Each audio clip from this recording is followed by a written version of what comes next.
Kevin Jackson Radio Show. What's up, everybody? Did the world end while I was gone? Wow. Feel like it did. Had to go give a couple of speeches, and I have more. Got a lot of stuff going on. And the world wants to know what I have to say suddenly.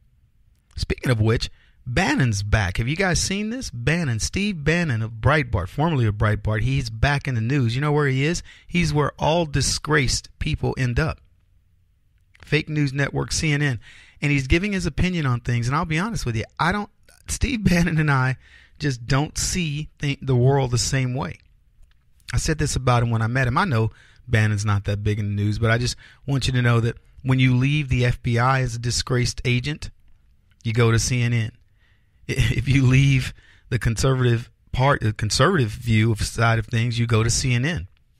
And I don't blame Bannon. Where else is he going to make a living? Fox isn't going to hire him. So he's over at CNN spouting off about, if this person leaves Donald Trump's cabinet, then it's going to be Armageddon, Armageddon, Armageddon. He's got a new word in his vocabulary, Armageddon.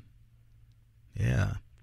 Anyway, Bannon's back in the news. Bolton got hired. Now they're saying, ooh, there's a hardliner now, because he added Pompeo. He was a hardliner. I've met Ambassador Bolton multiple times.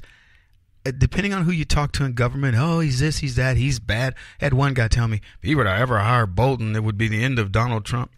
Look, I've seen Bolton at speeches when we're at the same event.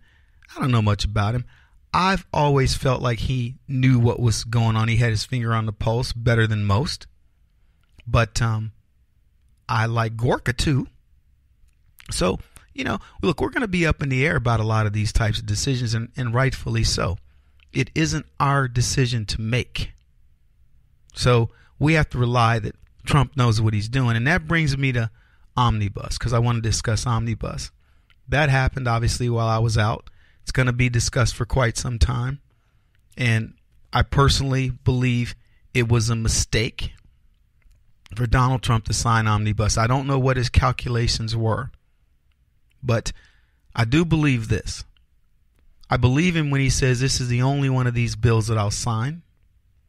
I believe him when he says I'm going to structure things in such a way that I will line item veto. I don't know whether he'll get line item veto per se, but there's got to be a way for us to undo this thing, because let me tell you something. The fault of this whole thing lies with Paul Ryan. Paul Ryan should have never let a bill like this go through. And let me tell you what you're thinking. You're saying, holy crap, Paul Ryan. Why do we give you guys control, and this is what you do? I hear people say they wouldn't do this unless the Democrats got this. In a time when we are crushing the Democrats, they wouldn't do this unless we let this occur. Says who? Since when? Since when do winners think like the losers that are these leftists? And I'm sure I speak for many of you who say, why do we bother to win and feel good when we're only going to get the air let out of our sails by idiots like Paul Ryan? Who does this? Who was it? Rand Paul has been running out of, just listing a litany of things that were included in this omnibus bill. Let me tell you what it is. It is an insult to the Republicans. It's an insult to President Trump. And the biggest thing, it is an insult to America. It's an insult to the taxpayers. They lace this thing with the biggest amount of nonsense I've ever seen in my life. And I'm telling you, if Donald Trump wants to go year 2 and have the year that he had before, he's going to have to address this. This had the potential of being a fatal wound to the Republicans in 2018. And I'm beginning to believe, well, I'm not beginning, I believe this, and I bet many of you do, that this is a setup. They wanted Trump to sign the biggest, nastiest bill ever so he'd have to back off of all these other things. And look, I haven't read it. I'll be honest with you. I haven't read it. I haven't looked at any news, because sometimes you got to just step away from this stuff. But if what I've heard is true, that it does not provide border protections, and all it is a big fat increase in the military, well, you know what? I don't really care. I think the military, if I were a member of the military, I would be tired of being used as a pawn. I would say, Mr. President, defund us. We'll figure things out. We've got family and friends. We'll figure things out until you get exactly what you need to run this country the right way. Look, I'm upset that this budget goes through, but it's not the end of the day. It's certainly not like losing to Hillary Clinton. That would have been a tragedy. But it's close, because we fought so that Trump wouldn't have to deal with this type of stuff. And he does. And his job, in my opinion, was to say, nope, send it back. But I'm going to defer. And here's why. I'm going to defer because we had the best year one we've had in a long time. And if we can carry that over to a year two and have the best year two, it's going to be extremely difficult for the rhinos and the leftists to fight Donald Trump going forward in the next 2 years and the next 6 years, 4 years after that. Maybe what we'll do is we'll look at some of the legislation that's put in the Omnibus, and we'll start going, coming up with memes and things of that nature to attack it. And I mean, that's what my team is talking about doing. And maybe we attack this thing and put this back on the shoulders of the Republicans. Because I'm telling you, the minute this thing passed, my phone was blowing up. My email thread was huge on, Kevin, what do you think? What do you think? And what do I think? I think Donald Trump is, I'm glad I watched the press conference, because when I first heard about it, I was like, you've got to be kidding me, because I thought maybe he had softened, and said, because when he threatened to veto, I thought, okay, maybe we're good to go here.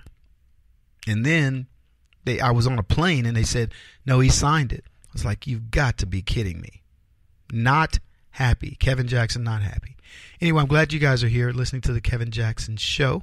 We are going to talk about a lot of stuff today.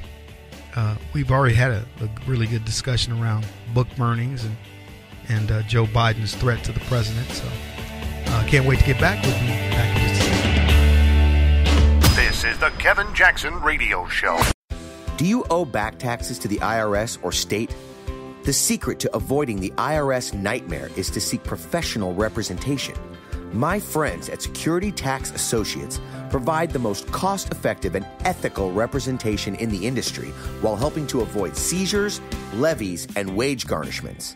Security Tax Associates is here to ensure that the appropriate steps are taken to permanently eliminate any possibility of future tax burdens once and for all. For a free, no-obligation consultation, contact Security Tax Associates, 844-779-4177. That's 844-779-4177. 844-779-4177. Or visit them at securitytaxassociates.com.